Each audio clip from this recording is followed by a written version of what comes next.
শুধুমাত্র অপমানের প্রতিশোধ নিতে কেউ কারো এত বড় ক্ষতি করতে পারে? সত্যি করে বলো তো, সারা কি চায় তোমার কাছে? অহংকারী মানুষগুলো সবসময় অন্যকে ছোট করে দেখতে না পছন্দ করে মিথি।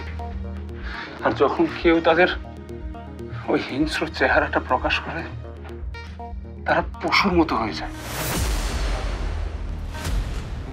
আমাকে মাফ করে দাও পল্লব, আমার তোমাকে বিশ্বাস করা উচিত ছিল। তুমি কোনো ভুল করনি। ভুল যা করেছে আসলে সব আমি করেছি। আমার উচিত ছিল স্যারকে বিশ্বাস না করা। তাকে তো আমি অনেকদিন ধরেই চিনি। তার কথা আমার বিশ্বাস না করাটা সবচেয়ে বুদ্ধিমানের কাজ ছিল। একটু বুদ্ধি খাটিয়ে যদি চলতে পারতাম, তাহলে তোমাকে আজকে এত বড় বিপদে পড়তে হতো না। আমরা দুজনেই সারার পাতা ফাঁদে পা দিয়েছি। আমার উচিত ছিল আগে তোমার মুখ থেকে সবকিছু শোনা। দেখাতে অনেক সময় ভুল থাকে, কিন্তু আমি এসব কিছু না ভেবে রাগ করে অনেক বড় একটা ভুল সিদ্ধান্ত নিয়ে ফেলেছিলাম। সারার যদি বিন্দু পরিমাণ লজ্জা থাকে, এরপর আর কোনোদিন আমার সামনে আসবে না। আমার হাতের চোটটা ওর ভোলার কথা না। আর ওর ফ্রেন্ড সাকিবকে যে মারটা মেরেছি, ভয়ে আর আমার সামনে আসার কথা না। আমার জন্য তুমি ওদের মেরেছো?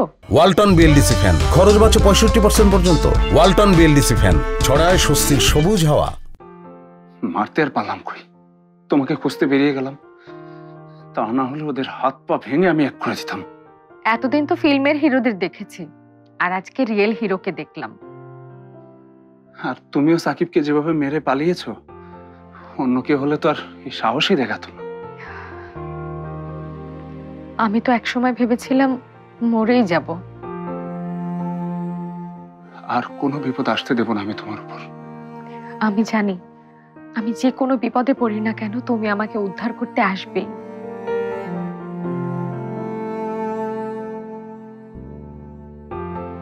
আচ্ছা, এখন বলো তুমি সারা আর সাকিবকে কি শাস্তি দিতে চাও? তুমি যা বলবে আমি তাই করব। তুমি চাইলে ওই সাকিবকে মেরে ফেলতো আমার হাত কাঁপবে না। আর ওই সারাকে তো। ওদেরকে মেরে তুমি তোমার হাত কেন নোংরা করতে যাবে? যা করার আইন আদালত করবে, কিন্তু এর শাস্তি ওদেরকে পেতেই হবে, না হলে ওরা আবার এমনটা করার সাহস পাবে। চলো, তোমাকে নিয়ে আমি এখনই থানায় যাবো কমপ্লেন করতে।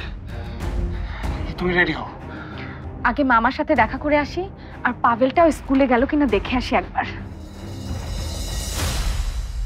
কি হলো?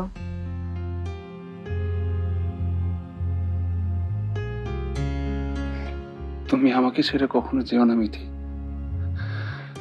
আমি না একটা জিনিস খুব ভালো করে বুঝতে পেরেছি, তোমাকে ছাড়া আমি থাকতে পারবো না।